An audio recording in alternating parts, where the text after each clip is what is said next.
Welcome to another episode of Trade by Numbers. I hope you're having a great Saturday. We're going to talk a little bit about how the market closed yesterday, why it closed the way it did, as well as do our recap for the week. I apologize for not doing my Friday afternoon video. Took the family out. We was out having some fun. Just didn't shoot video yesterday afternoon, but we're going to do our recap for the week and get those numbers in. I think you're going to be impressed, so make sure you stick around all the way to the end. Now, if you're brand new to the channel, my name's Josiah. I trade stocks and cryptocurrencies for a living. And if you hate making money, this is not the channel for you. Now, if you like making money, if you like learning about stocks, crypto, and investing, then make sure you're subscribed to the channel. Hit that notification bell. And do me a favor, hit that thumbs up. Let me know you're enjoying the content.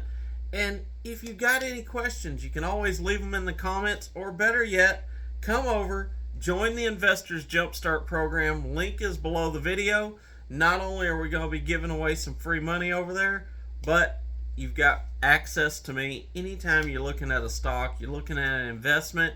You can message me. We'll talk about it. We'll go over the numbers and see if it makes sense for you. So let's get right into the market. Now, the market closed yesterday afternoon. S&P up 1.41%, Dow Jones up 1.26%, and the Nasdaq up 1.74% on the day.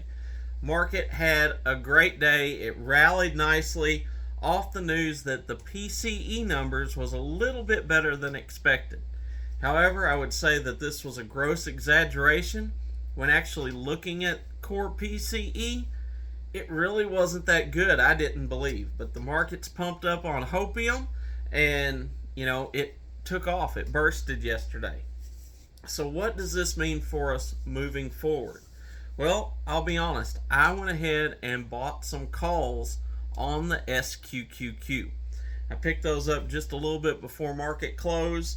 I had been watching the Nasdaq. We got up real close to that 12,200 level, which is a level of resistance there. We got a new low on the SQQQ, so I decided it was a good time to pick up a position and hedge myself so that, well, not even hedge myself. That's the way I'm betting the market's going at the time being, is I've been calling for the market to come down. We got a new low. We're right up here at resistance, and I believe the market can come down. It needs to pull back a little bit, and so I set myself up to be able to profit on that move. Now, with that being said, I've also heard some people talking. I've had some people asking me questions, and I see a lot of these YouTubers and stuff out there who talk about having these long positions and they just hold them. They're always holding, making sure they get those long-term capital gains taxes instead of short-term capital gains taxes. And I'm not a financial advisor. I'm not out there trying to tell anyone how to do their thing. But I do want to say this. I've got a couple of friends. We've been investing together for a while. And I was like, let me get this straight. You believe the market's going to go down over the next few months. You know that your portfolio is going to go into the red. However, you don't want to sell your position because you don't want to get the short-term capital gains tax, even though you're up, and you know that you think you're going to be able to buy at a better price. And they're like, yeah, that kind of sums it up. Well, I want to throw out a scenario there. And this is me personally. I would rather pay, the difference between short-term capital gains tax, long-term capital gains tax, depending on your tax bracket. We're just going to call it, about 20% for long-term and 30% for short-term. Now, nobody wants to pay more in taxes.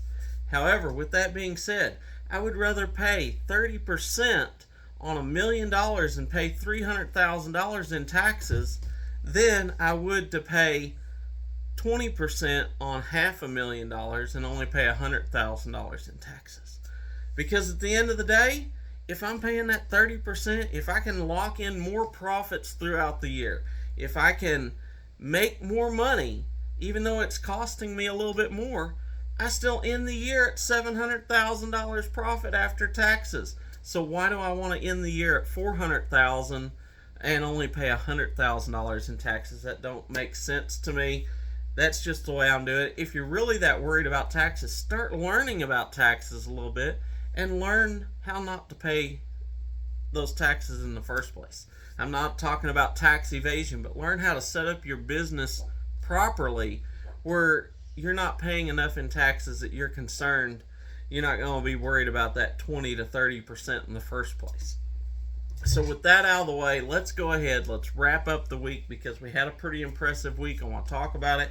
We did take a big loss, 22.3% on the puts that I'd bought on the TQQQ. Went the wrong way for me. Went ahead, sold it, took that loss. But we had a really great week overall. 44.4% up on our TQQ calls. We were 55.5% up on our SQQ calls earlier in the week, and 60% up on our Silvergate calls that we bought. And that's all on top of the 33% we made on Mullen, and that's just to name a few. So overall, even once we figure in our 22.3% loss that we took, we ended up on the week 184.1%. Now, I'm pretty happy with that. We've been knocking it out of the park for the last 3 weeks. We keep killing it, and I'm absolutely loving it. I hope you've been following along. I hope you've been making this money too. I'm going to cut the video off right there. Like I said, we wrapped up the week. We had a great week. Hopefully I gave you some things to think about. And if you want to learn more about investing, be sure and join the Investors Jumpstart program. Link is below the video. Come over there, become part of the community, have full access to me, ask me anything that you want to. Not only that, we're going to be giving away some free cash. So make sure that you're part of it so you can get your piece. That's what I got for you. Till next time, be blessed, and remember, never trade with your emotions. Always trade by the numbers.